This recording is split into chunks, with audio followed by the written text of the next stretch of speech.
कौन सी बात कैसे और कब कही जाती है, अगर ये सलीका हो तो हर बात सुनी जाती है।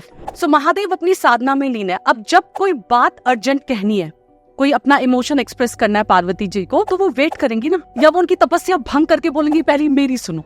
या लेट्स से फीमेल वांट्स की हस्बैंड जहां जा रहा है बता के जाए, क्या कर रहा है बता के करे, कहाँ गया है बता के जाए, कब आएगा बता कर आए। क्यों?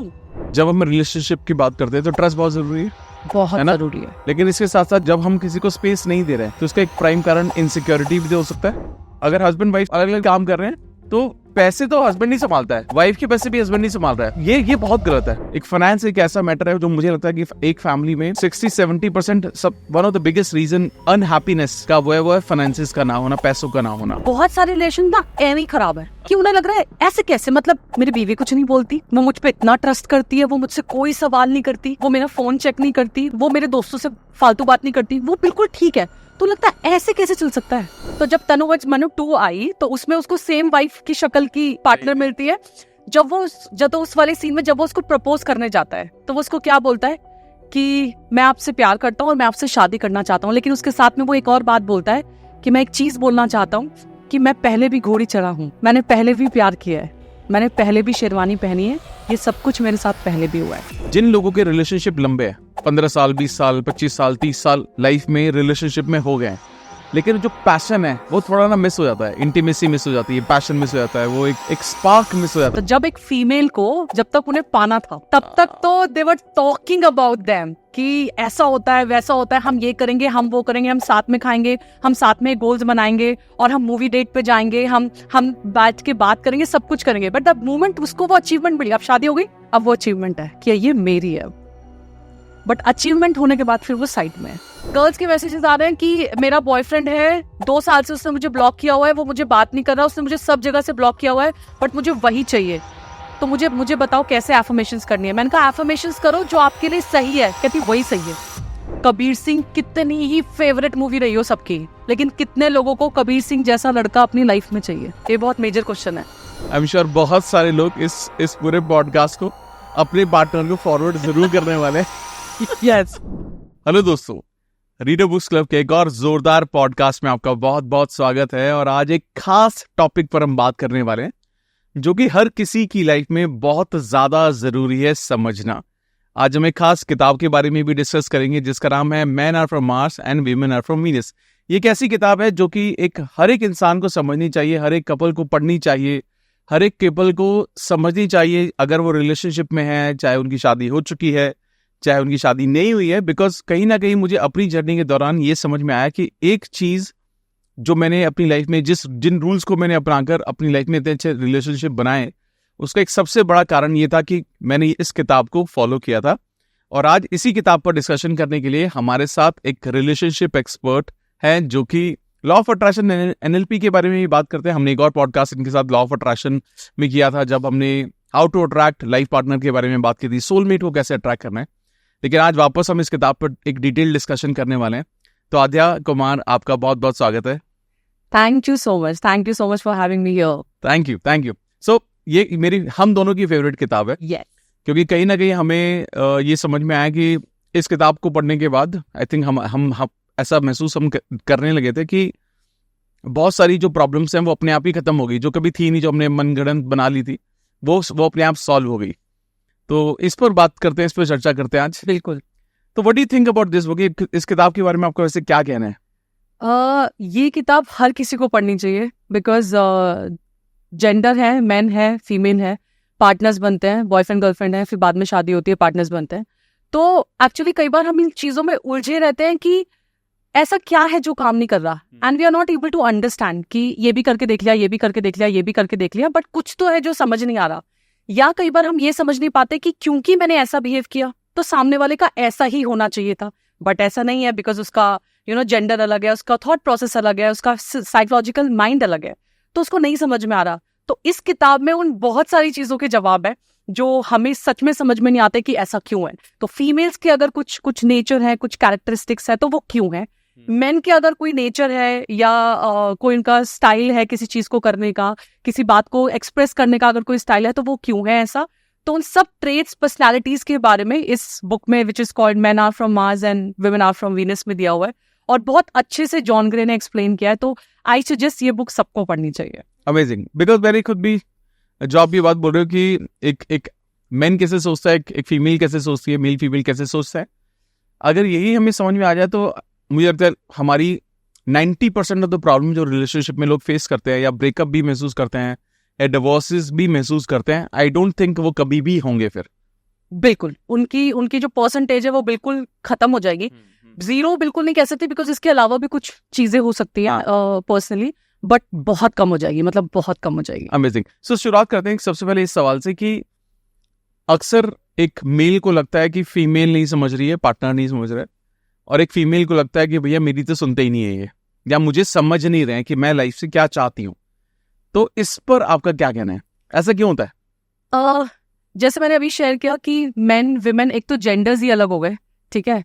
साइकोलॉजिकल ब्रेन अलग तरीके से काम करता है, एक फीमेल का और एक मेल का। जो ब्रेन की वायरिंग है वो बहुत अलग तरीके से हुई है। तो इसलिए ये सबसे पहले एक्सेप्टेंस ये है कि एक्चुअली अलग होते हैं, अलग थॉट प्रोसेस होता है, अलग सोचते हैं, अलग चीजें करने का तरीका है। बट अगर बात करें दोनों की, अगर सवाल ये है कि दोनों एक दूसरे की बात नहीं समझ पाते, फीमेल को लगता है मेल उसकी बात नहीं समझता, मेल को लगता है फीमेल उसकी बात नहीं समझती, तो इसका जो सबसे बड़ा रीजन है that is communication. They don't know the language of communication. उन्हें नहीं पता। सो एक्चुअली चैलेंज क्या है कि जैसे फॉर एग्जाम्पल मैं so I was reading one of the book 5 love languages by Gary Chapman. उसमें एक बहुत अच्छी बात बोली कि जैसे हम जब छोटे होते हैं तो हमारे पास कोई लैंग्वेज नहीं होती, धीरे धीरे हम बड़े होते हैं तो जो हम पेरेंट्स से सुनते हैं वो पेरेंटल लैंग्वेज हमारी मदर टंग लैंग्वेज बन जाती है। उसको सीखने में क्या एफर्ट लगता है? Answer is no. हाँ, नहीं, बिकॉज हम उसे सुन रहे हैं, हमारे पेरेंट्स उसको बोलते हैं, हमारे आसपास के रिलेटिव सेम लैंग्वेज बोलते हैं। It can be Hindi, English, Punjabi, Bengali, anything, और इंग्लिश, व्हाटएवर। तो एफर्ट नहीं लगता, हम उस लैंग्वेज को सीखते हैं। बट जब फ्यूचर में लाइफ में हम जब बड़े होते हैं या किसी हम ऐसे चीज में जाते हैं कि हमें एक और लैंग्वेज सीखने का मन करता है, तो हम कोई और लैंग्वेज सीखते हैं। क्या उस लैंग्वेज को सीखने में एफर्ट लगता है? Answer is yes. तो सीखने में वक्त भी लगता है, एफर्ट भी लगता है। ओके, लेकिन जब आप किसी ऐसी जगह जाते हो, जब आपकी लैंग्वेज, मान लीजिए आप किसी दूसरी कंट्री में गए हो, आपकी मदर टंग कुछ और है और वहां की लैंग्वेज कुछ और है, आपकी लैंग्वेज कुछ और है, वहां की लैंग्वेज कुछ और है, तो क्या आप अपनी बात 100% कम्युनिकेट कर पाते हो?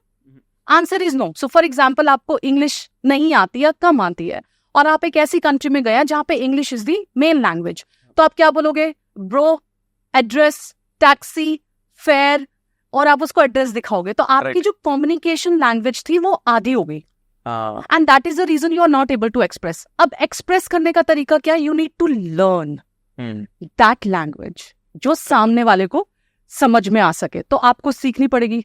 अब सीखने के लिए एफर्ट लगानी पड़ेगी, ऑफ कोर्स, क्योंकि जब आप दुनिया में कोई दूसरी लैंग्वेज सीखने निकलते हो तो उसके लिए आपको एफर्ट लगाने पड़ते हैं। तो प्यार की भी एक लैंग्वेज है, मेल की अपनी लैंग्वेज है, लव लैंग्वेज है, और जो फीमेल है उसकी अपनी लव लैंग्वेज है। सिमिलरली कम्युनिकेशन का जो तरीका है उसकी भी लैंग्वेज दोनों की अलग अलग है। अब यहाँ हो क्या रहा है, क्योंकि दोनों की लैंग्वेज अलग है, अब या तो मैं आपकी लैंग्वेज सीखूं और आप मेरी कम्युनिकेशन लैंग्वेज सीखें, तो ये गाड़ी पटरी पर आ सकती है। प्रॉब्लम क्या है? मैं अपनी लैंग्वेज में कुछ बोल रही हूँ जो आपको समझ नहीं आ रहा, आपकी अपनी कम्युनिकेशन लैंग्वेज है जो मुझे समझ नहीं आ रहा, जिसकी वजह से कॉन्फ्लिक्ट होता है। तो इट्स नॉट अबाउट कि वो सुन नहीं रहे, इट्स अबाउट कि वो लैंग्वेज ही नहीं पता, वो कम्युनिकेशन का तरीका ही नहीं पता, वो स्टाइल ही नहीं पता कि कैसे क्या किया जाए। वो एक वसीम साहब का बहुत पुराना शेर है जो उन्होंने बहुत अच्छे से कहा है कि कौन सी बात कैसे और कब कही जाती है, कौन सी बात कैसे और कब कही जाती है, अगर ये सलीका हो तो हर बात सुनी जाती है। तो ये जो सलीके हैं ना, ये सीखने पड़ते हैं। जैसे हम होता है ना, हमारे अपने ट्रेडिशंस है, मैंने कुछ आपके सीखे, कुछ आपने मेरे सीखे, कुछ वैल्यूज आपकी और अच्छी थी वो मैंने आपसे सीखी, आपने मुझसे सीखी। सिमिलरली जो कम्युनिकेशन की लैंग्वेज है, ये दोनों गड़बड़ बोल रहे हैं, तो उनको ये कम्युनिकेशन की लैंग्वेज समझने की जरूरत है कि आपको कौन सी आती है। अगर आपको हिंदी आती है, मैं पंजाबी में बोल के क्या करूंगी अगर आपको समझ ही नहीं आ रही? मतलब जब हम लैंग्वेजेस की बात कर रहे हैं कि जैसे ही समझ में आ गया कि एक मेल और फीमेल अलग अलग तरीके से सोचते हैं। करेक्ट।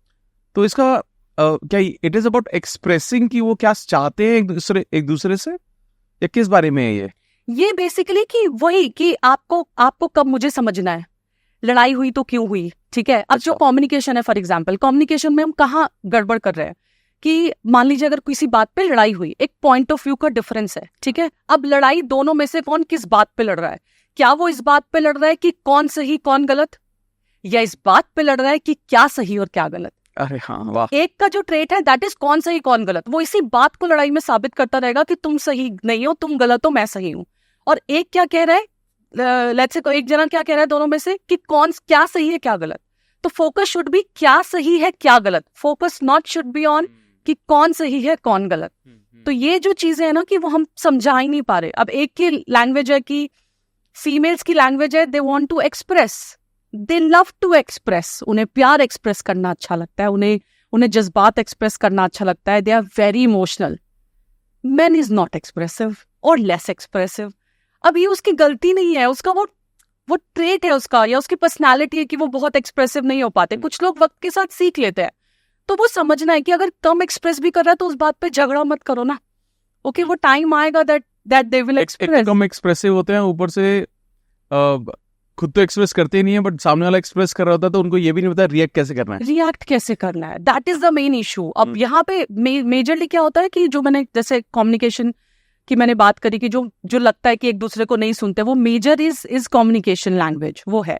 अब उसमें लैंग्वेज दोनों की अलग अलग है। फॉर एग्जाम्पल लेट्स से जो मेल है दैट इज रिजल्ट ओरिएंटेड, अच्छा, ओके, प्रॉब्लम सॉल्वर, हाँ, ठीक है, उसे प्रॉब्लम सॉल्व करने पे उसका फोकस रहता है। तो जब वो सुन रहा है तो वो इस थॉट से सुन रहा है कि मुझे इसका जवाब देना, मुझे इसको सॉल्व करना, because is a problem solver. Female को कई बार सुनना इसलिए सुनाना है क्योंकि उसे सोल्यूशन चाहिए ही नहीं, उसे सिर्फ सुन लो, उसे अपना खाली करना है सुबह से शाम तक का, राइट, उसे सोल्यूशन नहीं चाहिए। सो ये अलग अलग लैंग्वेज, ये लैंग्वेज अलग हो गई कि वो अच्छा, ये उसके प्यार जताने का तरीका है कि अगर ये मेरे पास कोई प्रॉब्लम लेकर आई है, मैं इसको सोल्यूशन दूंगा, इसलिए वो सुन रहा है। लेकिन वो सुनने के लिए नहीं सुन रहा, वो उसको सोल्यूशन देने के लिए सुन रहा है। बट जब फीमेल आई है, she want to empty herself कि मुझे खाली होना है, जो कुछ भी चला है, तो आप बस सुन लो, उसको कई बार सोल्यूशंस नहीं चाहिए। तो वो इमोशनली एक्टिव है, और वो अपना जो है आपका वो क्या बोलते हैं, रिजल्ट ओरिएंटेड है। तो जो मेल है दैट इज रिजल्ट ओरिएंटेड, ठीक है, सोल्यूशन सॉल्वर ओरिएंटेड, और जो फीमेल है वो इमोशनल ओरिएंटेड है। लेकिन जैसे अब इसमें क्या होता है ना कि कई फीमेल से ज्यादातर कहना क्या है कि जो उनके पार्टनर्स है वो इमोशनली अवेलेबल नहीं है, वो थोड़ा डिस्कनेक्टेड रहते हैं, स्पेशली जब इमोशंस के वक्त आते हैं, जब एक्सप्रेस कर रहे होते हैं, वो डिस्कनेक्टेड महसूस करते हैं। तो ये इसको कैसे, इस गैप को कैसे फिल किया जाए? अब इसमें बहुत सारी चीजें हैं। लेट्स से अगर इमोशनल अवेलेबल नहीं है, सबसे पहला तो हमें ये समझना, और ये फीमेल्स को ज्यादा लगता है बिकॉज वो इमोशनल ओरिएंटेड है, तो उन्हें लगता है कि मेल अवेलेबल ही नहीं है मेरी बात सुनने के लिए। तो सबसे पहले तो ये समझना है that patience is the key. Again, ये ट्रेट नहीं है तो ये सीखा जा सकता है, ठीक है।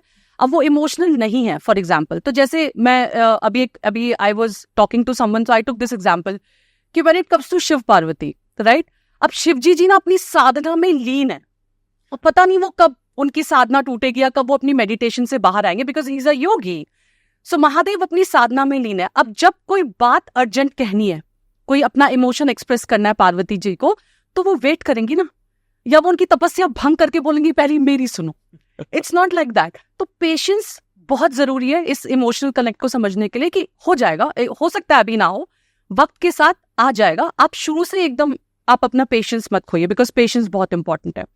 पेशेंस को लेके एक बहुत अच्छी बात कबीरदास जी ने बोली है कि धीरे धीरे रे मना, धीरे सब कुछ होए, माली सींचे 100 घड़ा, ऋतु आए फल होए।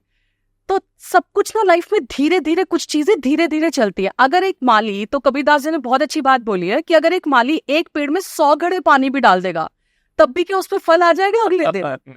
फल तभी आएगा जब ऋतु होगी। तो वो जो इमोशनल है वो आ जाएगा वक्त के साथ। अब वो क्यों नहीं है, we need to understand one thing. अब हमने इसका ब्लेम, जो उसका घड़ा था, वो आदमियों के सर फोड़ तो दिया, बट एक चीज समझने की बहुत ज्यादा जरूरत है कि उसकी सोशल कंडीशनिंग ऐसे ही हुई है, उसमें उसकी कोई गलती नहीं है। तो जो हमारी सोसाइटी है उसने जो कंडीशनिंग कर दी वो इस तरीके से कर दी कि लड़के रोते नहीं है, लड़के आंसू नहीं बहाते, boys should be strong, main should be powerful, responsible, उसे रिस्पॉन्सिबिलिटी लेना आना चाहिए, इमोशंस नहीं दिखा सकता। जिसके इमोशंस बचपन से ऐसे डेवलप किए जा रहे हैं वो इमोशनल कैसे अवेलेबल होगा आपके लिए? ऐसा क्यों? और ये आज भी है। अब इसमें एक और सेक्शन आता है, दैट इज फॉर पेरेंट्स। आज जब आपके बच्चे बड़े हो रहे हैं तो पिंक लड़कियों के लिए और बॉयज के लिए ब्लू क्यों है? पिंक कैन बी पिंक दोनों का फेवरेट कलर, यस। क्या ब्लू दोनों का फेवरेट कलर हो सकता है? बिल्कुल हो सकता है। क्या कार दोनों को पसंद हो सकती है? बिल्कुल हो सकती है। क्या दोनों स्पेस में जाने का सपना रख सकते हैं? रख सकते हैं। इट्स नॉट अबाउट, तो आज से ही आप क्यों डिफरेंशिएट कर रहे हो? Getting it? आज मैं वो हम इसमें जो मैटरनिटी शूट हम करा रहे हैं उसमें भी हम गर्ल का पिंक बॉयज का ब्लू लेके चल रहे हैं। केक गर्ल हुई तो पिंक केक और बॉयज हुए तो ब्लू केक। ये क्यों किया हुआ है हमने? कुछ चीजें बाय डिफॉल्ट हो जाती है, बिकॉज कलर जब लाइट कलर आता है तो उसमें पिंक के ऑलरेडी वेरिएशन होता है, विच आई अंडरस्टैंड, बट ये पेरेंट्स को बहुत समझना जरूरी है।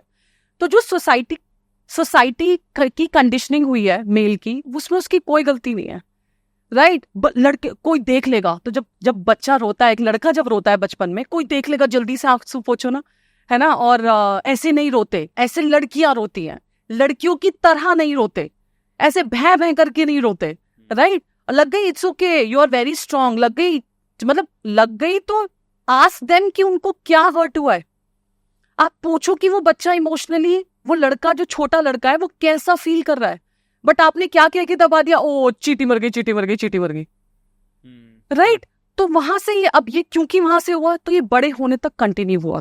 अब उसके पास इमोशंस हैं, उसके भी आंसू निकलते हैं, बट वो नहीं एक्सप्रेस कर पा रहा क्योंकि उसकी वो कंडीशनिंग ऐसे हुई है। तो पहला तो ये समझना है कि फीमेल्स को अगर लग रहा है कि इमोशनली अवेलेबल नहीं है, तो पहला तो पेशेंस रखना है, वक्त के साथ आएगा। दूसरा, पेरेंट्स को समझना है जो बचपन से चल रहा है, तो इसको ये कंटिन्यू करने की जरूरत नहीं है, इसमें चेंज लाना पड़ेगा। एंड तीसरा, for male, they should understand कि बहुत सारी चीजें लाइफ में ऐसी हैं जो फीमेल्स के साथ भी पहले नहीं हुई। क्या उन्होंने सीखी? Answer is yes. तो क्या इमोशनल अवेलेबल होना आप सीख सकते हो? Answer is yes.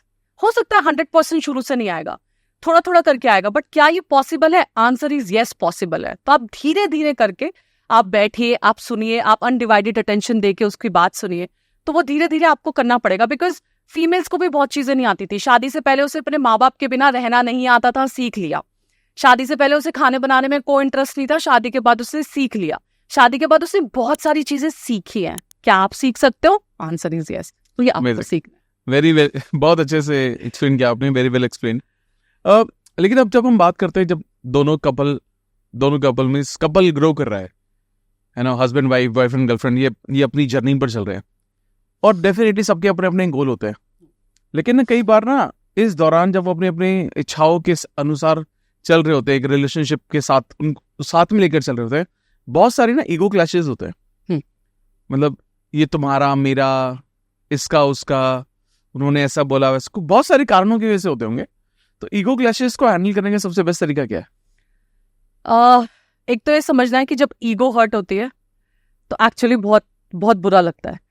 तो और ईगो जब हर्ट होती है तो अगेन सेम चीज कि जब जो मेल होता है वो विड्रॉल कर लेता है, उसे बात ही नहीं करनी, उसे सिचुएशन में, उसे उस कमरे में रहना ही नहीं है। या तो वो लड़ाई करके निकल जाएगा या वो लड़के निकलेगा, बट उसे उस सिचुएशन में नहीं रहना, वो अपने आप को खींच लेता है। But similarly female wants to talk, वो हर चीज डिटेल में एक्सप्रेस करना चाहती है, बात की, फिर बात वही कि कौन सही कौन गलत, क्या सही क्या गलत, वहां पे आके अटक जाती है। तो पहली बात तो हमें ये समझना है कि एक दूसरे को स्पेस देने की बहुत जरूरत है। ईगो हर्ट का मतलब ईगो क्लैश क्यों होती है? ईगो क्लैश होने के बहुत सारे रीजन है। देखिए, एक तो ये कि आपका कंट्रोलिंग नेचर है, लेट्स से फीमेल वांट्स कि हस्बैंड जहां जा रहा है बता के जाए, क्या कर रहा है बता के करे, कहाँ गया है बता के जाए, कब आएगा बता कर आए। क्यों? उसकी लाइफ का अपना एक स्पेस है, वो घर से बाहर निकला है, वो काम करने के लिए निकला है, राइट? अब वो काम में दिमाग लगाने की बजाय वो सारा दिन यही मैसेज करता रहे, कॉल करता रहे कि हाँ मैंने खाना खा लिया, हाँ मैं यहाँ पे हूँ, हाँ तो वो मेरे बाबू ने खाना खाया, इस रनिंग ऑन। तो उसके पास टाइम नहीं है और आपको नहीं पता वो किस सिचुएशन में है, राइट? हो सकता है अगेन बॉस की डांट खा रहा हो या कुछ हो, तो वो समझने की जरूरत है। फीमेल्स के साथ क्या है कि फीमेल्स अगर वर्किंग है या नॉन वर्किंग भी है, तो आप उनको, अगर वर्किंग है तब भी आप उनको ये एहसास मत दिलाओ कि आप कुछ नहीं हो, आपका कुछ नहीं है। वो घर में काम कर रही है तब भी आप उसको ये मत करो कि आप कुछ नहीं करते, आपसे कुछ नहीं होगा। तो वो ईगो, पहली बात तो हर्ट नहीं करनी। एक ईगो बहुत ज्यादा हर्ट हो जाती है जब जो रिलेशनशिप है ना, दैट इज इंटरडिपेंडेंट। आज की लाइफ क्या हो गई है? Self dependent. और ये मैं भी बोलती हूँ आई ऑल्सो से दिस कि लड़कियों को सेल्फ डिपेंडेंट होना चाहिए आज की तारीख में, बहुत इंपॉर्टेंट है, करेक्ट, होना चाहिए, इट्स वेरी इंपॉर्टेंट। लेकिन सिर्फ अगर रिलेशनशिप में सिर्फ आप मान लीजिए एक कमरा है, 2 सेल्फ डिपेंडेंट लोग हैं, तो कब तक नहीं झगड़ेंगे, कब तक ईगो क्लैश नहीं होगा। तो जो रिलेशनशिप है ना, सेल्फ डिपेंडेंसी का है, लेकिन when it comes to relationship थोड़ा इंटरडिपेंडेंट भी होना सीखिए कि कुछ काम आपके हैं वो आप ही करोगे, कुछ काम मेरे हैं वो मैं ही करूंगी। तो जब ये वाली ट्यूनिंग बनी रहती है ना, तो फिर वो रिलेशनशिप बहुत खूबसूरती से आगे बढ़ता है। तो ये नहीं कि मैं आई एम स्ट्रांग, मुझे आपकी जरूरत नहीं है, मैं कर सकती हूँ, मैं आई एम वेरी स्ट्रांग, मैं बैंक जा सकती हूँ, मैं सामान खरीद के ला सकती हूँ, मैं खाना भी बना सकती हूँ, मैं घर भी देख सकती हूँ, मुझे आपकी जरूरत नहीं है। जहां ये आ गया ना जरूरत नहीं है, फिर रिलेशनशिप बचेगा नहीं, तो वो ईगो वहां भी क्लैश हो गई। दूसरा हो गया कि आप मेरे लिए चॉइस हो, कि आप मेरे लिए चॉइस हो, कि आपका नहीं बन रहा तो मैं बाहर जाके I have friends, I hang out, I do this, I do that. तो पहले तो वो ईगो के कारण समझने हैं, फिर वो ईगो क्यों, उसको फिर ईगो को कैसे क्लैरिफाई करना है या ईगो को कैसे रिजॉल्व करना है, उसका सबसे अच्छा रीजन ये है कि आप समझो कि वो स्पेस कहाँ देना है। और दोनों पार्टी को अपना अपना स्पेस चाहिए, मेल को अपना स्पेस चाहिए, फीमेल को अपना स्पेस चाहिए, तो आप वो स्पेस देना सीखे। बट आप ये नहीं लगता कि जब हम रिलेशनशिप की बात करते हैं तो ट्रस्ट बहुत जरूरी है, बहुत जरूरी है, लेकिन इसके साथ साथ जब हम किसी को स्पेस नहीं दे रहे हैं तो उसका एक प्राइम कारण इनसिक्योरिटी भी हो सकता है। बिल्कुल, तो उसको कैसे सॉल्व किया जाए? इमोशनल जब इनसिक्योरिटी वाला आता है ना, तो वो इमोशनल लव टैंक खाली है। और ये emotional love tank again females का ज्यादा खाली होता है, मेल्स का भी होता होगा। और ये कब से खाली है? ये बचपन से खाली है। तो वो जो इमोशनल टैंक होता है ना, इमोशनल लव टैंक होता है, वो बचपन से खाली है। अगर उसे अपने डैड का प्यार नहीं मिला, उनकी अटेंशन नहीं मिली, तो she is looking the same love and same attention to the partner, because उसे बचपन से वो उसका इमोशनल लव टैंक खाली है। सो बहुत खूबसूरत बात बोली गई है, again this is in 5 love languages में, कि ये जो इमोशनल लव टैंक है ना, ये भरा हुआ होना चाहिए। और अगर ये मेल का खाली है तो उसका भी वो देख रहा है, राइट, इनसिक्योरिटीज आएंगी। तो वो पहले तो वो समझना है कि वो जो लव टैंक है ना, वो अपना फुल रखो, राइट, वो खाली नहीं होना चाहिए। और अगर आप किसी से विड्रॉ कर रहे हो तो आपको वो भी समझना है कि आपको कहाँ विड्रॉ करना है, कहाँ नहीं करना। बैंक में आप जितने पैसे डिपॉजिट करते हो उतने ही विड्रॉ कर सकते हो या कम कर सकते हो। आप 1000 रुपए डिपॉजिट करके 2000 विड्रॉ नहीं कर सकते। रिलेशनशिप पे भी आप जितना डिपॉजिट कर रहे हो उससे कम विड्रॉ कीजिए, राइट। हम डिपॉजिट कर नहीं रहे रिलेशनशिप में और विड्रॉ करे जा रहे हैं, तो वहां पे इनसिक्योरिटीज आती है। जब इनसिक्योरिटीज आती है तो जो ट्रस्ट जो चीज है ना, ये बहुत फ्रेजाइल है, ये बहुत मुश्किल से आता है, तो इसको वक्त लगता है इसको समझने में, राइट। बट जब ये एक बार टूट जाए तो वापस जुड़ने में टाइम लगता है। बट क्या काम किया जा सकता है इस पे? बिल्कुल काम किया जा सकता है, राइट। इनसिक्योरिटीज कहाँ है? जहाँ ट्रांसपेरेंसी नहीं है। फोन के लॉक लगे हुए हैं, राइट, फोन के लॉक लगे हुए हैं, या आप सुबह से शाम हो गई आप बता ही नहीं रहे घर में। ओके, आप काम पर हैं, आप नहीं बता पा रहे हो कि आप कब तक आओगे या क्या है। आप बीच में कोई भी, मैं पूरे सेम डे मैसेज नहीं बोल रही हूँ, बट दिन का कोई भी एक टाइम, आप वॉशरूम भी जा रहे हो, just message that I am stuck in a meeting, मैं शाम को मिलता हूँ। या फीमेल कहीं बाहर गई, मुझे लगता है ये कहीं ना कहीं ईगो का भी पार्ट है कि जो लोग मुझे, या तो आप जबरदस्ती निभाना ही नहीं चाह रहे हो रिलेशनशिप को, बिल्कुल, तो ट्रांसपेरेंसी है ही नहीं, राइट। जैसे आपने बोला फोन के लॉक हैं, या सोशल मीडिया पे क्या चल रहा है, फाइनेंशियल डिस्कस नहीं कर रहे हैं, फाइनेंस, ये बहुत major, like you said last time जब आपने बोला था कि तेरा पैसा मेरा पैसा, बट मेरा तो मेरा ही।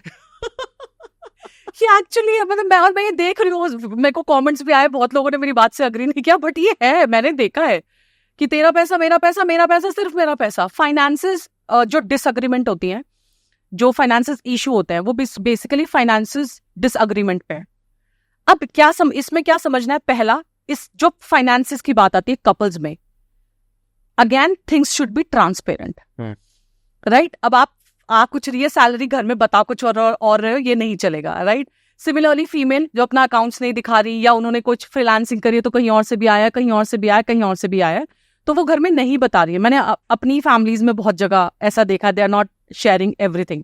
तो पहला, कपल्स को बैठ के फाइनेंसेस का there should be open discussion, बिल्कुल पहला तो डिस्कशन ओपन होना चाहिए। अब जो फाइनेंशियल जो हम फ्यूचर के लिए प्लानिंग कर रहे हैं, दैट शुड बी ओपन। और वो मिलके होनी चाहिए।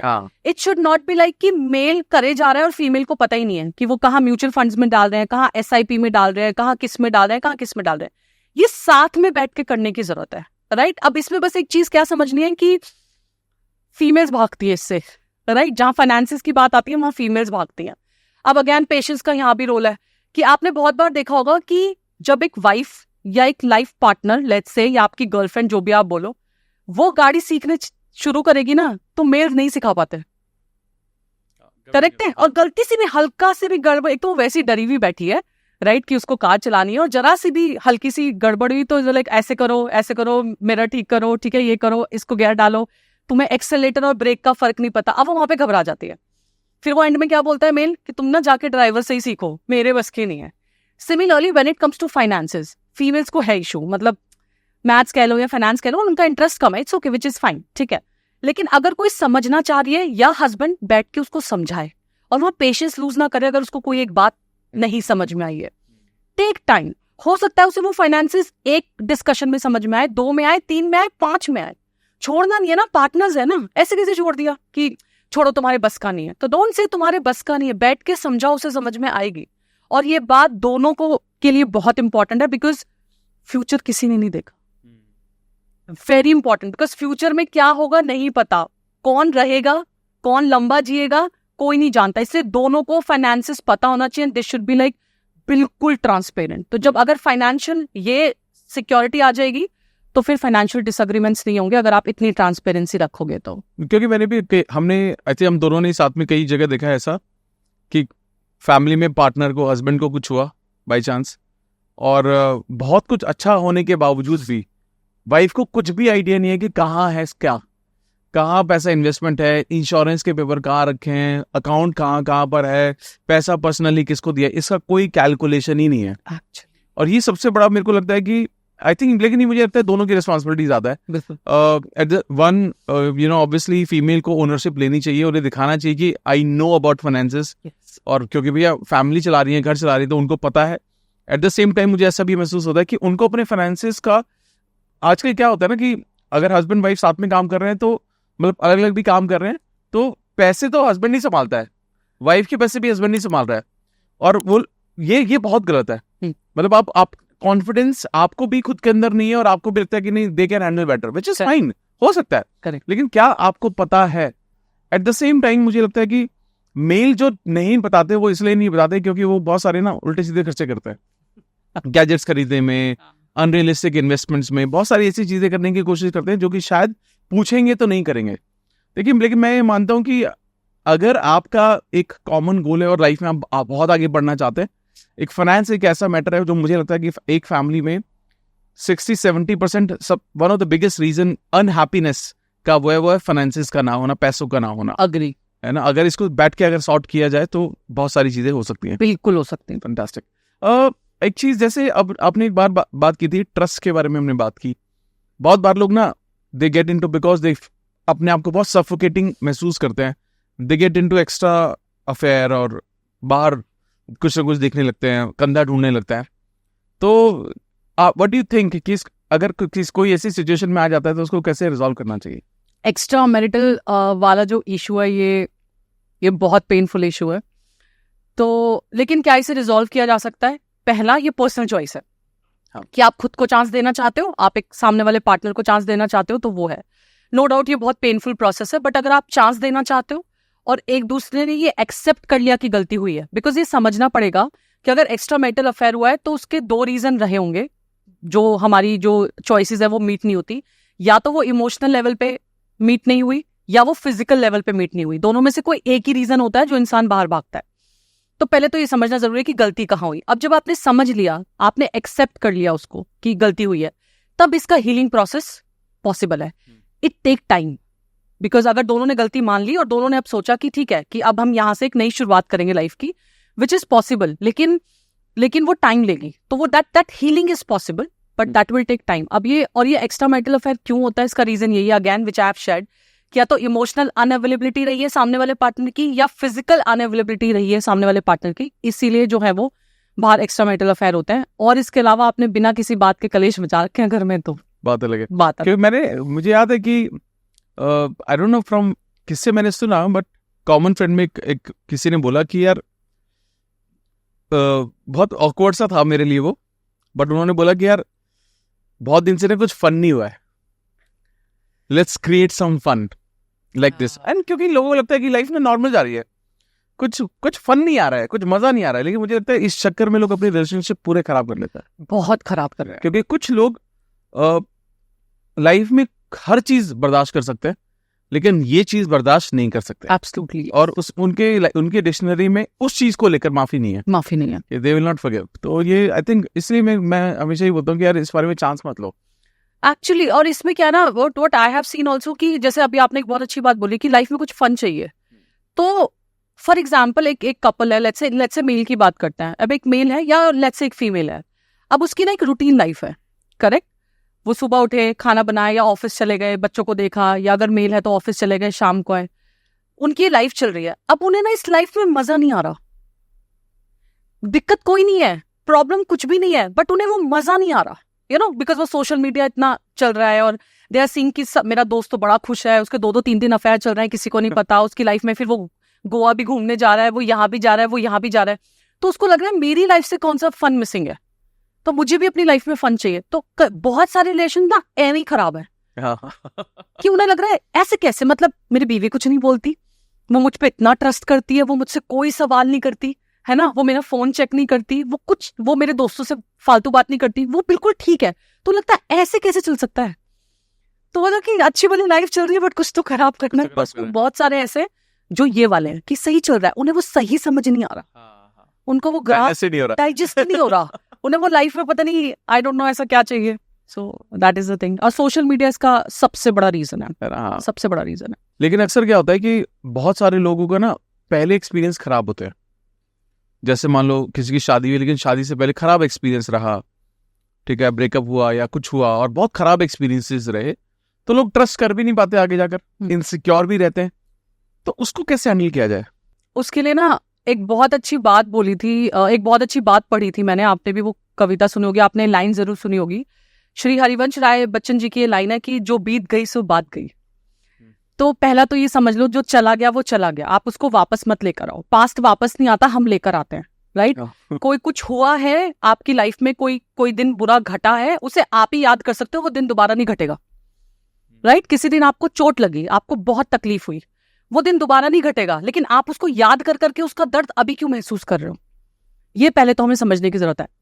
दूसरा तो पहला तो ये समझ लिया कि जो बीत गई सो बात गई, वो चला गया। दूसरा जो है वो एक्सेप्टेंस। एक्चुअली होता क्या है ना कि सबकॉन्शियस माइंड में वो मेमोरीज रह जाती हैं, दैट इज अ फैक्ट। और जब सबकॉन्शियस माइंड में वो मेमोरीज रह जाती है और जब दोबारा से कुछ ऐसा हो रहा होता है या होने वाला होता है, तो वो फीलिंग्स ट्रिगर करती हैं। अब जब वो फीलिंग्स ट्रिगर करती है तो इंसान फिर लड़खड़ाता है कि अगर मैं दोबारा स्टेप इन किया मैंने, तो पहला जैसा ना हो जाए, दोबारा से डिसरिस्पेक्ट ना हो, मुझे छोड़ के ना चला जाए पार्टनर, या कुछ भी हो जाए, क्योंकि उसकी वो फीलिंग्स ट्रिगर हुई है। तो यहाँ पे मेन इश्यू आता है। इसको समझना क्या है, समझने की क्या जरूरत है कि ये होगा, but the most important part is that accept and move on, right.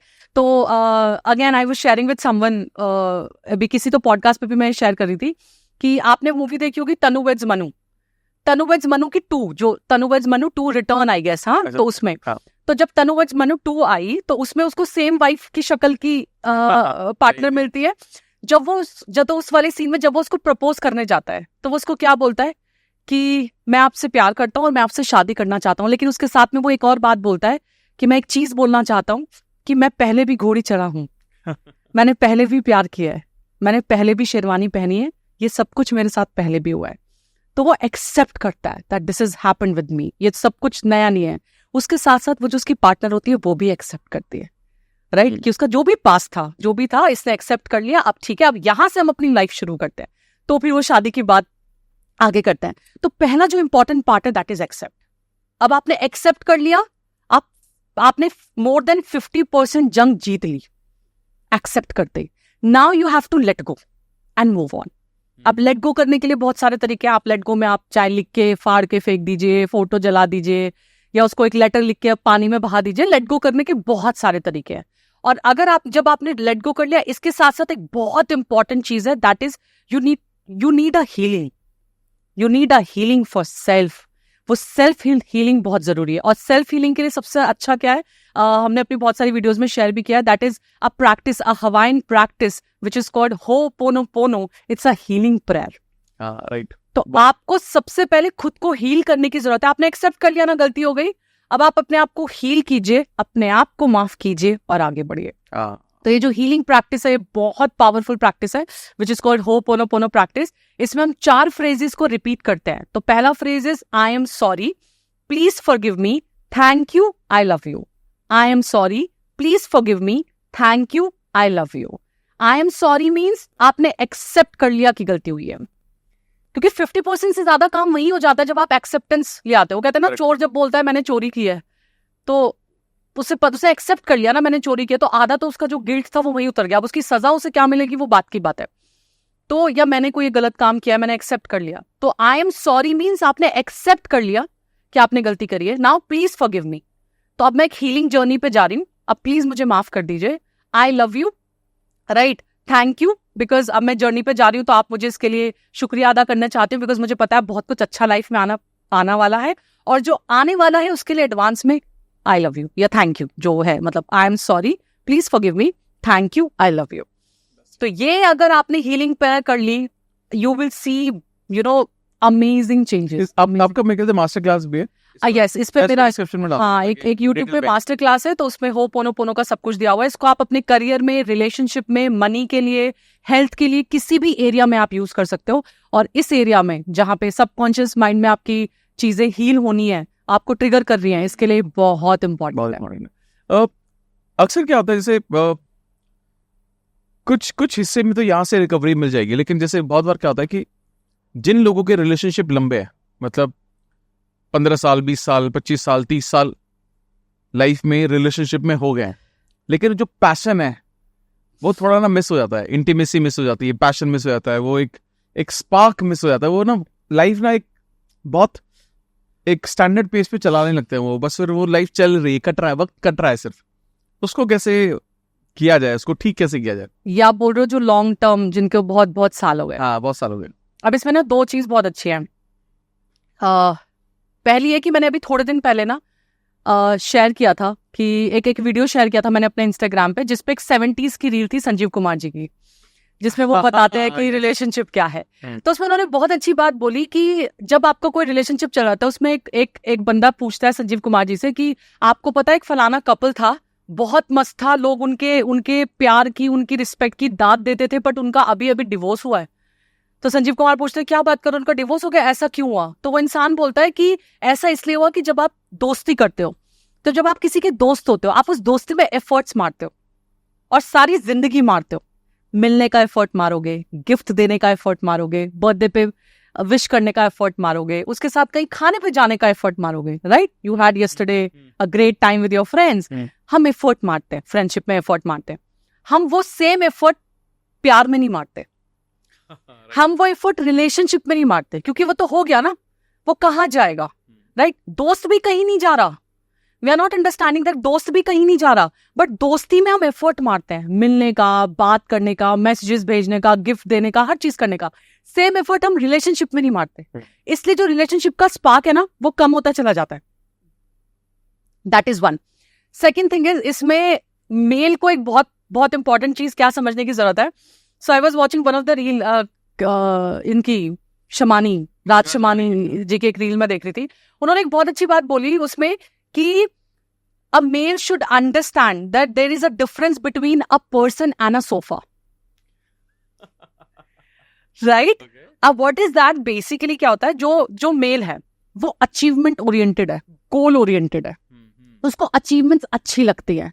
जब फीमेल्स के ग्रुप से आप मिलोगे, जब आप देखोगे फीमेल्स मिल रही हैं, तो वो क्या बातें करती हैं, कैसे हो, कैसा चल रहा है सब कुछ, ठीक है, नेक्स्ट क्या प्लान है, गोवा चले क्या, या मेडिटेशन करें क्या, या मैंने योगा क्लासेस मैंने ज्वाइन की है, या वो अपने आप को इम्प्रूव करने की बात करती है, या मेकअप नया खरीदा, या ड्रेसेस, अब मैं एक नए स्टाइल का ड्रेसेस पहन, तो they want to improve themselves every time.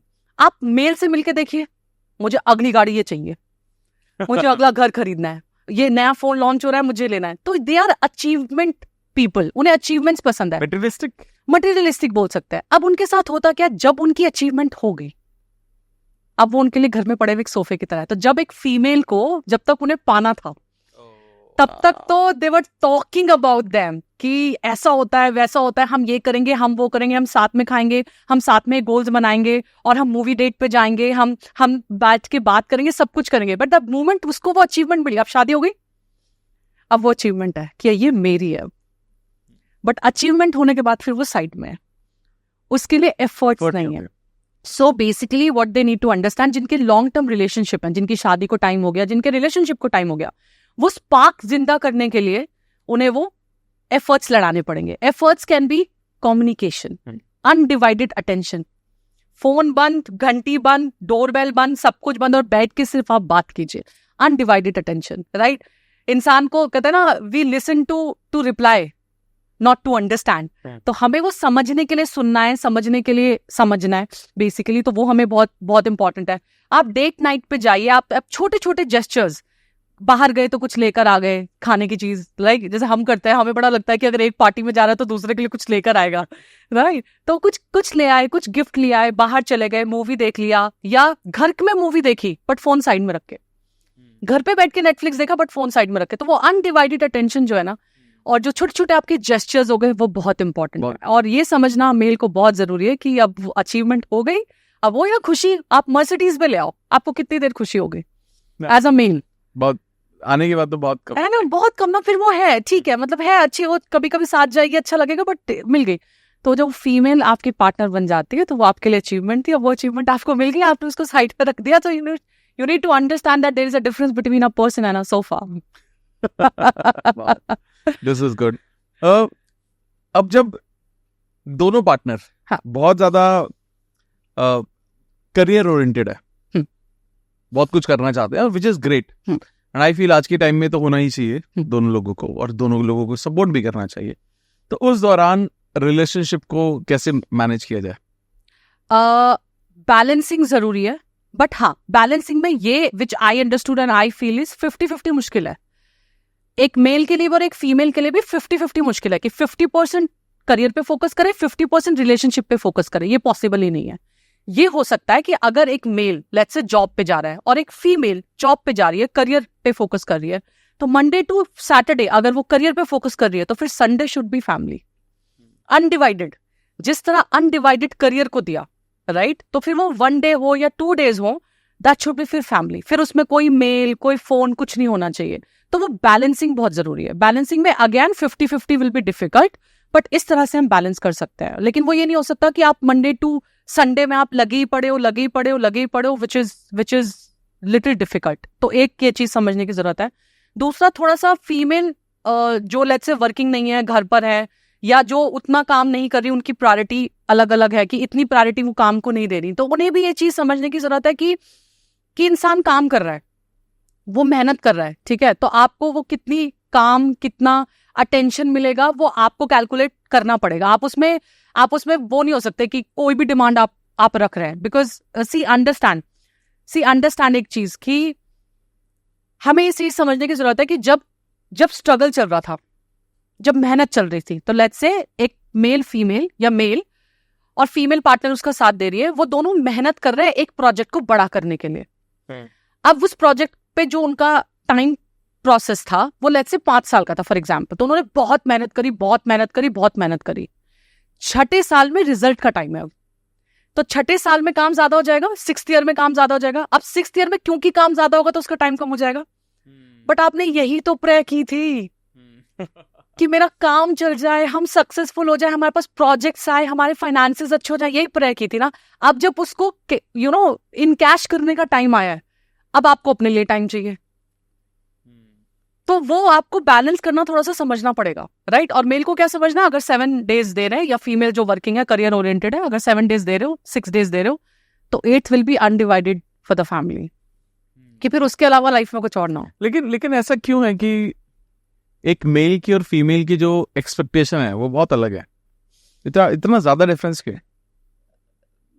Thought process की वजह से, जैसे मैंने आपसे शेयर किया, दोनों की ब्रेन वायरिंग अलग अलग है, दोनों की अपब्रिंगिंग्स अलग अलग है, राइट? एक तो जेंडर तो नो डाउट अलग अलग ही है, बट दोनों की अपब्रिंगिंग्स भी बहुत अलग अलग तरह की है, तो एक्सपेक्टेशंस अलग है। अगेन मेल इमोशनल नहीं है तो उसका मैकेनिकल ज्यादा है या मटेरियलिस्टिक ज्यादा है, फीमेल इज इमोशनल, अब बचपन से उसने इमोशंस दिखाए हैं, इमोशंस देखे हैं, तो वो इमोशनल ज्यादा है. She want to sit, she wants to talk, she wants to discuss everything in detail. मतलब लड़ाई भी हुई है तो वो डिस्कस करनी है कि क्यों हुई, किस लिए हुई, इसकी शुरुआत कहाँ से. वो 10 साल पुरानी बात भी आपको याद दिला देगी लड़ते वक्त.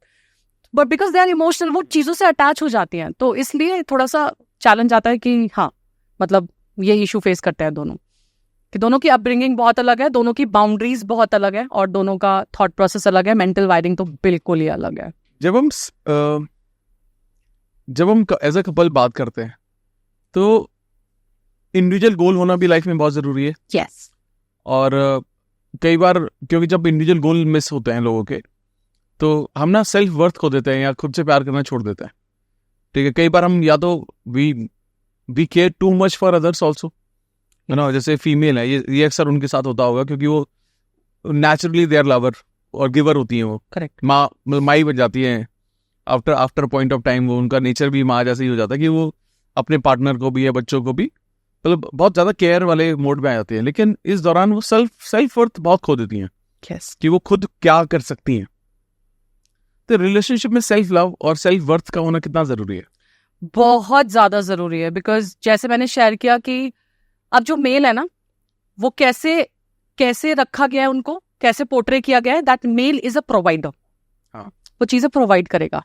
And female is a nurturer, right. तो she nurtures everything with emotions, तो उसको वो अच्छा लगता है बेसिकली, लेट्स से. ठीक है, अब इसमें एक चीज और क्या हुई, इसमें एक चीज और क्या होती है कि जब हम किसी रिलेशनशिप की शुरुआत करते हैं तो पहले तो ये समझते हैं कि सेल्फ वर्थ जाती कहाँ है, कब चली जाती है. जब किसी भी रिलेशनशिप की शुरुआत होती है तब आप प्यार में हर चीज को हाँ करते हो, राइट. अगर आपके पार्टनर ने बोला कि हम तो नॉन वेजिटेरियन नहीं है, तो आप बोलते हो मैं आज से वेजिटेरियन हो गई या हो गया, राइट. मेरे घर में पूजा पाठ ज्यादा होती है, तो आपने बोला ठीक है मैं नहीं करती हूँ बट मैं कर लूंगी. हमारे उसमें इस तरह के कपड़े अलाउड नहीं है, ये वेस्टर्न कपड़े अलाउड नहीं है, तो आप बोलते हो हाँ. शादी के बाद आप ज्यादा फोन पे लड़कों से बात नहीं करोगे, आपने प्यार में बोल दिया ओके. आप सोशल मीडिया पे ज्यादा नहीं वो एक्टिव रहोगे, आप लेट नाइट पार्टीज में नहीं जाओगे, आपने बोल दिया. तो आपने क्या करा, आपने अपना जो रिमोट था ना वो पहले ही दिन से किसी और के हाथ में दे दिया और अब आप उस पर कठपुतली की तरह नाच रहे हो. और एक टाइम आएगा जब आप थक जाओगे, आपकी भी बैटरी डाउन होगी, सेल्स ड्रेन हो जाएंगे और उस दिन आपको रियलाइज होगा मैं तो कुछ और थी या मैं तो कुछ और था. स्पेशली फीमेल्स के साथ ज्यादा होता है. तो पहला ये समझना है कि आपको एक हेल्दी बाउंड्री सेट करनी है किसी भी रिलेशनशिप में आने से पहले. वो आपका गर्लफ्रेंड बॉयफ्रेंड का है, फियांसी का है, ठीक है, या आपका हस्बैंड वाइफ का रिलेशनशिप है, आपको वो हेल्दी बाउंड्री सेट करने की जरूरत है. कि मतलब एक कपल में एक वेजिटेरियन एक नॉन वेजिटेरियन क्यों नहीं हो सकता, मुझे समझना है, राइट. एक कपल में मतलब दोनों सोशल मीडिया पे क्यों नहीं हो सकते, दोनों के फ्रेंड्स से क्यों नहीं बात कर सकते. Like my friends talk to you, your friends talk to me, right. कल आपके फ्रेंड्स आपके साथ हैं और उसके बाद भी वो लाइक हमने मजा किया, मैंने कहा अरे बहुत अच्छा हुआ, and they were sharing pictures. It is beautiful thing. तो वो हेल्दी बाउंड्रीज सेट करने की बहुत जरूरत है. आप प्यार में पहले हर चीज को हाँ बोल देती हो और उसके बाद आपको लगता है कि मेरी तो सेल्फ वर्थ रही नहीं. हमारे यहाँ जॉब नहीं होती फॉर एग्जाम्पल, आपने बोला ओके. आई रिमेम्बर जब मेरे डैड मेरे लिए रिश्ते जब आ रहे थे और कोई भी आ रहा था, तो ऐसे बहुत सारे रिश्ते आए मेरे लिए जिसमें था कि जो है वो डायमंड मर्चेंट है, जो फैमिली है that is a diamond merchant, और जो डायमंड मर्चेंट है उनका पर डे का ही बहुत अच्छा रेवेन्यू जनरेट होता है. तो हमारे यहाँ जॉब करने की जरूरत ही नहीं है, एक ने ऐसा कहा. देन वन फैमिली केम, उनका भी बहुत अच्छा बिजनेस था, बिजनेस फैमिली. दे सेड हमारे घर की बहुएं नौकरी नहीं करती. मेरे फादर की सिर्फ एक शर्त थी कि आपको जो कराना है, जैसे कराना है, जो करना है वो आपके ऊपर है. मेरी शर्त सिर्फ इतनी है कि जब मेरी बेटी की शादी आपके फैमिली में होगी, मेरी बेटी जब तक चाहेगी वो जॉब करेगी. और ये शर्त मेरे फादर की हम तीनों सिस्टर्स के लिए रही है. उनकी पहली और आखिरी शर्त ही यही थी. तो वो पहली बाउंड्री सेट कर दी ना. अब उसके बाद सामने वाले को समझना है तो मोस्ट वेलकम, नहीं समझना विच इज फाइन. तो वो हेल्दी बाउंड्रीज क्रिएट करना बहुत जरूरी है. अब अगर आपको अब भी आप जागे हो कि आपको नहीं समझ में आ रहा, इस कारण आप सेल्फ लव तो बिल्कुल भूल जाते हो, आप खुद से प्यार करना भूल जाते हो. आप खुद से प्यार वापस करने के लिए, अपनी सेल्फ वर्थ लाने के लिए आप क्या कर सकते हो? पहला, मेक अ लिस्ट. अब वापस से चलो आज से शुरू करते हैं. एक लिस्ट बनाओ, आपको जो जो अच्छा लगता है. आपको बाइक चलानी अच्छी लगती है, आप बाइक चलाओ. राइट? ये मत सोचो कि कोई मना करेगा, लड़कियां बाइक नहीं चलाती, आपको जो अच्छा लगता है। और इट्स नॉट अबाउट कि जो काम लड़के करते हैं वही करना है, इट्स अबाउट आपकी चॉइस। आप एक लिस्ट बनाइए, आप बैठिए, अपने पार्टनर के साथ डिस्कस कीजिए, राइट? उसको प्यार से समझाइए, वही कहने का तरीका होता है, सलीका होता है। आप उसे समझाइए और अपनी सेल्फ वर्थ वापस ले आइए। आपको लगता है आपको जॉब करनी है, आप बैठिए अपने पार्टनर के साथ और बोलिए मुझे जॉब करनी है, आपको मेडिटेशन करनी है, आपको योगा करनी है, आप लिस्ट बनाइए और उस पर काम कीजिए। पॉसिबल है, बट ये बहुत जरूरी है सेल्फ वर्थ के लिए। Amazing, amazing, very well explained. ये कैसे समझा जाए कि हमारे लिए सही पार्टनर कौन है? ओके, जिसकी वैल्यूज आपसे मैच करती हैं, जिसके गोल्स कहीं ना कहीं आप जैसे हैं, राइट? जिसके इमोशंस कहीं ना कहीं आप जैसे हैं, तो आप समझ सकते हो कि आपके लिए सही पार्टनर है। बेसिकली वैल्यू सिस्टम में आप ये कह सकते हैं कि फैमिली ओरिएंटेड है, राइट? और उसके है ना, वो रिस्पेक्ट करना जानता है, वो फीमेल्स की रिस्पेक्ट करना जानता है, राइट? आपके गोल सेम है, गोल सेम इन टर्म्स ऑफ कि आप दोनों चाहते हो कि आप दोनों का एक सुंदर सा घर हो, राइट? आपका पार्टनर भी उस बारे में बात कर रहा है कि हम एक सुंदर सा घर बनाएंगे, हम गाड़ी लेंगे, या हम शादी के बाद ये करेंगे, या शादी के टाइम पे हम ये करेंगे। तो वो जो गोल्स है वो सेम होने चाहिए कहीं ना कहीं। दोनों वर्किंग है, लेट्स से करियर ओरिएंटेड है, तो वो आपका वाइब्स मैच करेंगी, ठीक है? कंट्रोलिंग नहीं है बहुत ज्यादा, फॉर एग्जाम्पल वो समझ रहा है, वो आपको आपका स्पेस दे रहा है, आपको आपकी रिस्पेक्ट, आपकी जगह दे रहा है, दैट मीन्स कि आपके लिए वो सही पार्टनर है। तो मेरे को तो बहुत अच्छे से याद है कि when you came to meet me, और I share this with someone also and with many people also, कि जितने भी लड़कों से मैं मिली शादी से पहले, every guy came to me with their respective families, और वो आते थे घर पे, चाय पीते थे और बैठ के बोलते थे हमें क्या चाहिए। तो हमारे यहाँ बहुएं ऐसी रहती हैं, आपको खाना बनाना आता है क्या, आपको ये आता है क्या, कि उनकी कॉन्वर्सेशन हमसे रिलेटेड होती थी कि हमें क्या चाहिए, हमें कैसा पार्टनर चाहिए, हमें घर की बहू कैसी चाहिए। तो ये कॉन्वर्सेशन होती थी। You were the only one person who came to me and asked what you want in life. So I was like on cloud 9 कि किसी ने मुझसे पूछा कि आपको लाइफ में क्या चाहिए, आपको काम करना है, आप काम कीजिए, आपको किस फील्ड में काम करना है, आपको अपनी फील्ड में रहना है, आप कर सकते हो। तो ये डिस्कशन जब आपके साथ होती है, तो वो समझ में आ जाता है कि राइट पार्टनर है। जब आप डिस्कस कर रहे हो कि मेरे को भी शादी करनी है, I am not here to time pass, मैं नहीं हूँ टाइम पास के लिए कि सिर्फ पिक्चर देखेंगे, खाना खाएंगे, प्लान करेंगे, घूमने जाएंगे और उसके बाद शादी अलग अलग जगह। अगर सामने वाला भी आपको शादी की कमिटमेंट दे रहा है, आप भी शादी का गोल रखते हो, then it's a right partner for you. अब सामने वाला मेरे को इतने डीएम आते हैं, and specially girls, my goodness, मतलब पार्टनर बोल रहा है कि प्यार मैं तुझसे करता हूँ, बे इंतहा बे मोहब्बत मैं तुमसे करता हूँ, लेकिन शादी में अपने पेरेंट्स की मर्जी से करूंगा क्योंकि मैं उनका दिल दुखाना नहीं चाहता। वो तब भी रिलेशनशिप में, और वो लड़की तब भी रिलेशनशिप में, and she want to manifest that guy. तो वो बोलते हैं कि मुझे मैनिफेस्ट का तरीका बताओ कि कैसे कर सकते हैं। और मेरा सवाल यही होता है कि जो इंसान आपसे शादी की बात ही नहीं कर रहा, तो आप सेम वैल्यूज पे हो ही नहीं ना। लेट्स से मेरे लिए वैल्यू क्या है, that I love you and I want to get married with you, I want to live my whole life with you, that is my value. तो आपकी भी वैल्यू सेम होगी, तभी आप मेरे लिए राइट पार्टनर हो ना।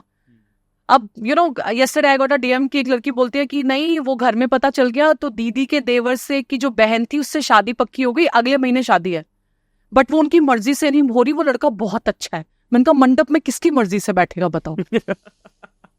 राइट तो ये ना समझने की जरूरत है। गर्ल्स के मैसेजेस आ रहे हैं कि मेरा बॉयफ्रेंड है, 2 साल से उसने मुझे ब्लॉक किया हुआ है, वो मुझे बात नहीं कर रहा, उसने मुझे सब जगह से ब्लॉक किया हुआ है, बट मुझे वही चाहिए। तो मुझे बताओ कैसे एफर्मेशंस करनी है। मैंने कहा एफर्मेशंस करो जो आपके लिए सही है। कहती वही सही है। मैंने कहा जिसने 2 साल से ब्लॉक किया हुआ है, जो आपसे बात नहीं कर रहा, आपका उसका कोई कम्युनिकेशन नहीं, आपको वो लाइफ पार्टनर क्यों चाहिए? ये आयरनी है। ये आई थिंक हम डिस्कस भी करते हैं कि ये कितना डिफिकल्ट है इस बात का आंसर करना। हम मैनिफेस्टेशन टेक्निक बता सकते हैं, लोगों को हेल्प कर सकते हैं और हेल्प होती भी है, लेकिन मैं ये कहता हूँ कि अगर आप कुछ मैनिफेस्ट करना चाहते हो ना, be careful in asking what you want to manifest. Yes, क्योंकि गलती से अगर वो मैनिफेस्ट हो गया, आपको ही झेलना पड़ेगा। बिल्कुल। और लोग आज के टाइम में यही कर रहे हैं, स्पेशली रिलेशनशिप में। वो अगर कोई एक ऐसा इंसान है जो जैसे स्कूल कॉलेजेस में होता था कि हम तो उसी को देखेंगे जो हमें नहीं देखेगा। हमें वही पसंद आएगा जो हमें नहीं देखता है, हम तो उसी के बाद जाएंगे। जो 10 लोग हमारे पीछे हैं, करेक्ट, उससे हमें कोई मतलब नहीं है। और ये एक बेसिक नेचर बनता जा रहा है कि जो चीज हमसे दूर जाती है वही हमें अट्रैक्टिव लगती है। और यहाँ पर आई थिंक यही सबसे बड़ा कारण है कि रिलेशनशिप आज के टाइम में जो शॉर्ट टर्म हो गए हैं वो क्यों हो गए हैं, रीजन है ना। तो साइकोलॉजिकल फैक्ट है कि जो चीज नहीं है वो चाहिए लाइफ। हाँ, तो फिर इस केस में किस जो टॉक्सिक रिलेशनशिप होते हैं, और क्योंकि होते हैं ऐसे, हाँ, क्योंकि वो जो बोलते हैं ना alpha male, alpha male, I want to manifest alpha male mentally, मतलब जो गालियां देता है, जो अब्यूजिव होते हैं, और ये फीमेल्स भी होती है, ऐसा नहीं फीमेल्स नहीं होती है, ठीक है, अब्यूजिव है, ये सब है, तो हमें तो वही इंसान अट्रैक्ट करना है। मतलब ये कैसे आइडेंटिफाई किया जाए कि यार ये बंदा मेरे लिए सही नहीं है? बिग नोज क्या है? एक्चुअली एक तो ये जो अल्फा मेल वाला जो चला है ना कि, और ये फैक्ट भी आई डोंट नो, और सच में इसका जवाब नहीं है कि लड़कियां अगर मान लो एक कॉलेज में एक लड़का है, वो बेचारा हल्का सा फिल्मों में दिखाते हैं ना ऐसा कि जो तेल लगाता है बालों में, जो बड़े बड़े चश्मे पहनता है, उसके पीछे कोई नहीं है, जो बाइक पर आ रहा है, स्टंट मार के स्किट मार रहा है और खड़ी कर रहा है बाइक और फिर अंदर जा रहा है, हीरोपंती दिखा रहा है, वो सबको चाहिए। तो जो अल्फा मेल है ना, ये लॉन्ग टर्म नहीं है, राइट। आज लेट्स से कबीर सिंह कितनी ही फेवरेट मूवी रही हो सबकी, लेकिन कितने लोगों को कबीर सिंह जैसा लड़का अपनी लाइफ में चाहिए? ये बहुत मेजर क्वेश्चन है कि जो उसको ये कह रहा है कि तेरे से ज्यादा हक तुझ पे मेरा है। ये कैसे हो गया? कब से हो गया? ये कब से हो गया? तो वो जो अल्फा मेल और अल्फा फीमेल वाली जो कहानी, अल्फा फीमेल में भी लोगों ने बहुत अलग वो ले लिया है, कि ड्रिंक्स कर रही हैं लड़कियां तो अल्फा फीमेल है। Drinking is not bad, smoking is not bad, I am saying, but वो जो लड़कियां लगी पड़ी हैं आपके आईटी सेक्टर्स हैं, जो बहुत सारे सेक्टर्स हैं, उसके बाद अगर वो कर रही है तो वो अल्फा फीमेल में आ गई, या आप कुछ अलग चीजें भी कर रहे हो तो वो अल्फा फीमेल में आ गई। तो पहले तो अल्फा फीमेल वाला कॉन्सेप्ट समझना है। दूसरा, टॉक्सिक की अगर हम बात करें तो अ big know the person who is controlling you. अगर आपके रिलेशनशिप में कंट्रोल है तो वो टॉक्सिक रिलेशनशिप है, राइट। कंट्रोल मीन्स आप ये नहीं कर सकते, आप ये नहीं कर सकते, आप ये नहीं कर सकते, आप वही जो मैंने शेयर किया था, आप लड़कों से बात नहीं कर सकते, आप सोशल मीडिया पे नहीं कर सकते, आप ये नहीं कर सकते, वो टॉक्सिक रिलेशनशिप है। तो major no for the person who is controlling you, जिसने पूरा रिमोट कंट्रोल अपने हाथ में लिया हुआ है, ठीक है। Second major no for a person who is emotionally manipulating you, क्योंकि उसे पता है आप इमोशनल पर्सन हो, फीमेल्स इमोशनल होती है, उसे पता है इमोशन, तो वो आपको उसका पूरा फायदा उठा रहा है, तो वो इमोशनली मैनिपुलेट करना जानता है। तो आप जब अच्छे मूड में हो, आपको थोड़ा प्यार दिखा के कुछ जगह के बात मनवा ली, राइट, तो किसी भी चीज को वो मनवा सकता है या इमोशनली मैनिपुलेट कर सकता है। वो मतलब एक फीमेल को रेडी कर, ये भी इस बात के लिए भी अग्री कर सकता है इमोशनली मैनिपुलेट करके कि तुम्हारे माँ बाप तुम्हारे लिए सही क्यों नहीं है। वो इमोशंस का इतना फायदा उठा सकता है कि तुम अपने माँ बाप की मत सुनना, जो मैं बोलूं वो करना। तो that is a big no, ठीक है। जो अब्यूजिव है वर्बली, फिजिकली, बिग नो।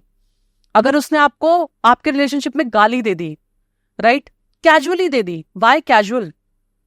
गालीज देना is not our culture, no, या मतलब नहीं है, हम नहीं करते, या हमारे संस्कारों में नहीं है, या हमारी वैल्यू सिस्टम में नहीं है, बट वो दे रहा है, आपको दे रहा है। स्पेशली एक होता है किसी सिचुएशन को लेके आपने कुछ बोल दिया, अरे करेक्ट, एक हो रहा है आपको गाली दे रहा है या आपको मार रहा है, हाथ उठा रहा है, तो बिग नो। तो जब आपके रिलेशनशिप में ये आ जाए, ट्रांसपेरेंसी खत्म हो जाए, राइट, हर चीज पर्सनल है, आप मेरा मैसेज नहीं देख सकते, आप मेरा मोबाइल नहीं देख सकते, तो ये जो रिलेशनशिप टॉक्सिक हो जाता है, इसके लिए बिग नो। तो मेजर जो रीजन है दैट इज इमोशनल मैनिपुलेशन आ जाता है। आपको मैनिपुलेट कर रहा है अगर इंसान, कंट्रोलिंग नेचर है, बहुत कंट्रोलिंग है, ये नहीं कर सकते, ये नहीं कर सकते, ये नहीं खा सकते, मुझसे पूछे बिना ये नहीं करोगे, मुझसे पूछे बिना ये नहीं करोगे, 1 रुपया खर्च नहीं कर सकते मुझसे बिना, बिग नो है। और अगर वो वायलेंस पे आ गया तो, और अब्यूजिव लैंग्वेज पे आ गया। और बहुत सारे लोग अक्सर ये भी बोलते हैं कि यार अगर ये सारी जो ट्रेड्स हैं, पार्टनर दूसरे को बोलते हैं कि मैं तो पहले से ऐसे था, है ना, मैं तो पहले से ऐसे था, मैं ऐसा तो कुछ अलग नहीं कर रहा हूँ, मैं तो पहले से गालियां देता था, पहले से मैं ऐसी बातें करता था,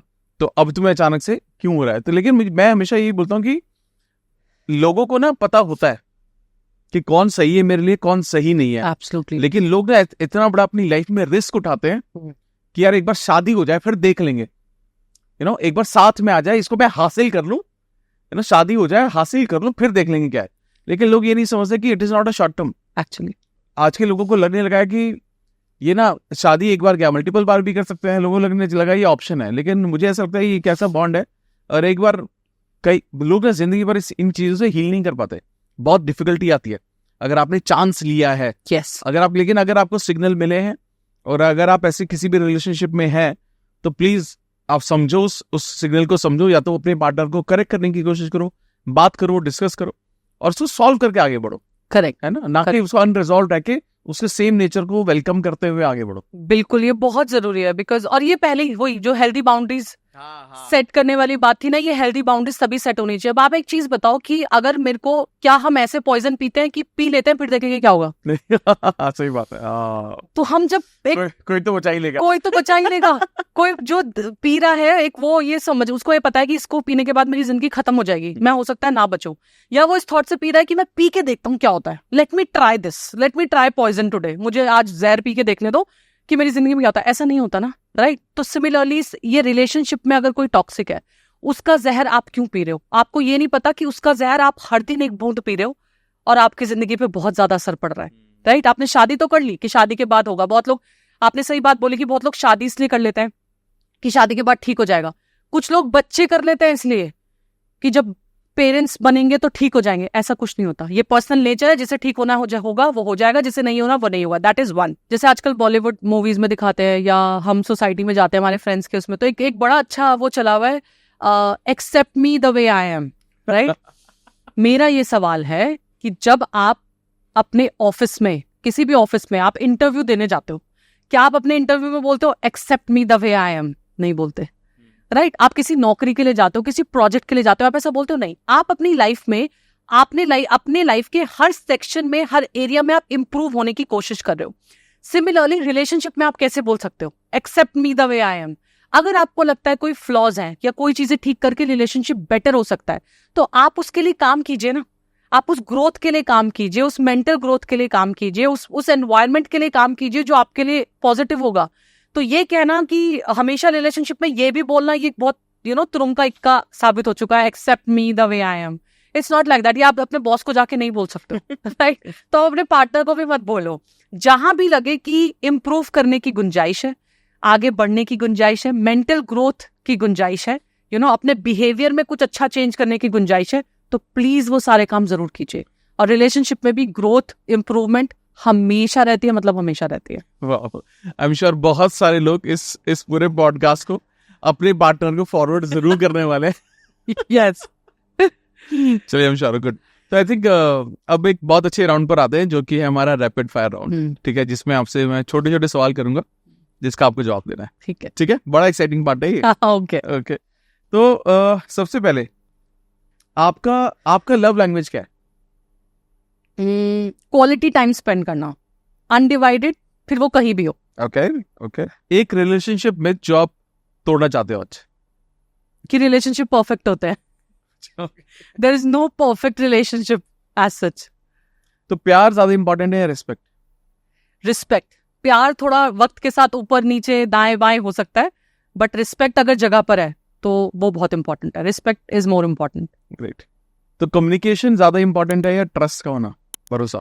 दोनों इंपॉर्टेंट है, बट अगर ट्रस्ट ही नहीं होगा तो कम्युनिकेशन भी नहीं होगा, राइट? तो ट्रस्ट होगा तभी हम बातें करेंगे ना। अगर ट्रस्ट ही नहीं है तो फिर वो कम्युनिकेशन लेवल अलग लेवल पे जाएगा। But again I want to share this कि कम्युनिकेशन बहुत जरूरी है। आजकल का जो जमाना है, आप गूगल पे भी सर्च करके देखेंगे, मैक्सिमम जो डिवोर्स हो रहे हैं या रिश्ते खराब हो रहे हैं, उनका 90% reason is communication. That is very important. और आज का जमाना वो नहीं है कि जो वो बोलते थे ना कि चाहे तुम कुछ ना कहो, मैंने सुन लिया। ऐसा कुछ नहीं है। बोलो, सामने वाला सुनेगा। बोलना पड़ेगा, सुनना पड़ेगा। Communication is like this. तो जब भी आप ये वर्ड सुनते हो सोलमेट, सबसे पहली चीज आपके माइंड में क्या आती है? Connection. That a connection of love, connection of happiness, connection of spending time together, eating your favorite thing together. Great. आपके लिए एक रिलेशनशिप में डील ब्रेकर क्या है? कि मतलब रिश्ता अब खत्म, dishonesty. Okay. Do you believe in long distance relationship? बहुत लोगों के हैं, इसलिए बिलीव कर सकते हैं कि बहुत लोगों के हैं। बट हाँ, अगर उसमें एफर्ट्स हैं और कनेक्शन है, कनेक्शन नहीं टूटा है, एफर्ट्स लगाए जा रहे हैं, बात करने के लिए एफर्ट है, वीडियो कॉल करने के लिए एफर्ट है, तो long distance relationship yes. Okay. तो क्या कपल्स को अपने पासवर्ड्स शेयर करने चाहिए? It's a personal choice, but ऐसा नहीं है कि ये भी नहीं है 100% कि अगर आपका पार्टनर पासवर्ड शेयर नहीं कर रहा तो वो आपके लिए, मतलब उसके अलावा आप उस पर ट्रस्ट ही नहीं कर सकते। तो this is one of the section. It's not like कि अगर वो पासवर्ड शेयर नहीं कर रहा तो वो ट्रस्ट वर्दी नहीं है। ट्रस्ट के कुछ और भी पैमाने हो सकते हैं और ये पर्सनल चॉइस है। ओके। सबसे अच्छी रिलेशनशिप एडवाइस जो आपको आज तक मिली है? जो भी आपके पास है बी ग्रेटफुल, क्योंकि आपको नहीं पता कि सामने वाले के पास वो भी नहीं है।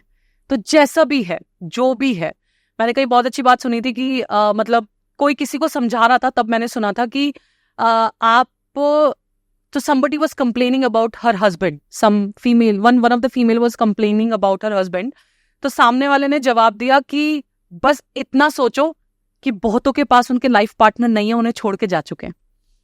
तो आपके पास जो भी है आज, be grateful. I love you पहले कौन किसको कहना चाहिए, लड़के को या लड़की को?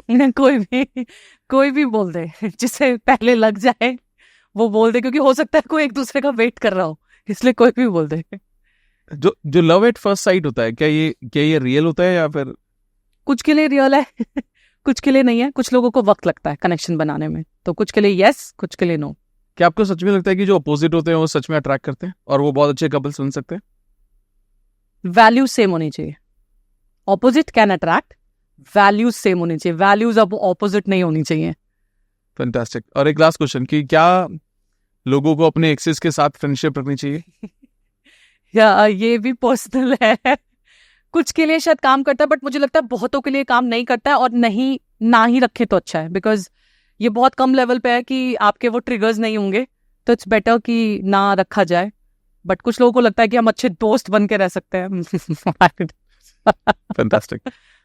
तो thank you so much Aadya, and I am sure बहुत लाइट वे में बहुत डीप बातें हो गई आज, और हर किसी को कोई ना कोई जो सवाल वो लेकर चल रहे होंगे एक रिलेशनशिप में, उसका जवाब मिल गया होगा, और लोगों को ये भी समझ में आ गया होगा भाई किसको मैनिफेस्ट करना है, किसको नहीं करना है। गलत इंसान को मैनिफेस्ट भी मत करो, क्योंकि आपकी जिंदगी में तो आ जाएंगे, लेकिन आगे जो तहलका मचाएंगे वो, जिससे आपको बहुत परेशानी हो सकती है। Correct. Any final advice to our audience? For relationship again that it's like, जैसे हमारे उसमें बोलते हैं ना, हमारे स्पिरिचुअल वर्ल्ड में या रिलीजियस वर्ल्ड में बोलते हैं कि अर्धनारेश्वर एक रूप होता है, जो शिवजी जी और पार्वती माँ का एक रूप होता है, जिसको हम अर्धनारेश्वर बोलते हैं, आदि शिव आदि शक्ति। तो हमारे में ये बोला जाता है कि शिव के बिना शक्ति अधूरी है और शक्ति के बिना शिव अधूरे हैं। तो रिलेशनशिप में भी ना, जो मैंने एक बात बोली थी, इंटरडिपेंडेंसी थोड़ी सी रहनी चाहिए, राइट? वो रह कि कुछ तुम करो कुछ मैं करूँ, हर चीज में, चाहे वो एक छोटा जेस्चर हो, चाहे वो कम्युनिकेशन हो, चाहे वो सॉरी बोलना हो, कुछ भी हो, साथ में करो। और कम्युनिकेशन, अपनी बात को सही तरीके से रखो, सही समय पे रखो, अपनी बात को बोलो, अंदर ही अंदर अजम्पशंस मत पालो कि मैंने कहा तो ये, उसने कहा तो वो। अजम्पशंस पालने के बजाय just communicate your way with a positive words, like क्यों पॉजिटिव वर्ड्स का हमारे लाइफ में बहुत इंपॉर्टेंट रोल है।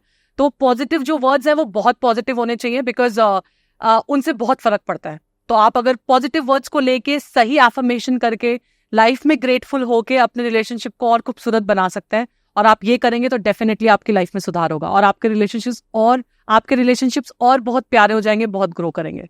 Amazing. So thank you so much Aadya. बहुत ही इंसाइटफुल, बहुत ही डिटेल्ड था, एंड आई एम श्योर क्योंकि आज सिर्फ हमने रिलेशनशिप पे बात की है, तो बहुत सारे लोगों को जवाब मिल गए होंगे। और इसीलिए मैं हमेशा सभी लोगों को एडवाइस करता हूँ कि ये किताब हर किसी को पढ़नी चाहिए। जिंदगी में कुछ भी करना, ये किताब मिस मत करना, चाहे आप अभी रिलेशनशिप में हो या नहीं हो, पहले थे नहीं थे, अलग हो गए नहीं हुए, ये किताब जरूर पढ़ना। आगे की जिंदगी, आगे का सफर आपका बहुत अच्छा हो जाएगा, बहुत कुछ सीखने को मिलेगा। सो thank you so much. And सभी में लिंक जो है आद्या के, मैं यूट्यूब का चैनल का जो लिंक है, इंस्टाग्राम का जो लिंक है, मैं डिस्क्रिप्शन में डाल दूंगा। फटाफट से सब्सक्राइब कर देना, फॉलो कर देना, क्योंकि मैंने भी इनको बोला है कि जल्दी से जल्दी अपना सोशल मीडिया को बहुत फोकस करके करेंगे काम, क्योंकि कहीं ना कहीं इनका प्राइमरी फोकस पर्सनल काउंसलिंग पर ज्यादा रहता है, सोशल मीडिया पर कम रहता है। बट अब कोशिश कर रही है ये भी अपना सोशल मीडिया पर पूरा फोकस करने की। तो सारे दोनों चैनल पर, यूट्यूब चैनल पर भी और इंस्टाग्राम पर, आप फॉलो जरूर कर लेना। और इसी तरह के बेहतरीन पॉडकास्ट के साथ मुझे कमेंट करके जरूर बताना कि किसको बुलाना है नेक्स्ट गेस्ट, और किस किताब पर बात करनी है वो मुझे जरूर बताना, ताकि एक बहुत ही बेहतरीन गेस्ट आए यहाँ पर और किसी बेहतरीन सी किताब के बारे में बात करें, और हम बहुत कुछ हम सबको सीखने को मिले। सो thank you so much. Thank you so much. Thank you so much. Thank you.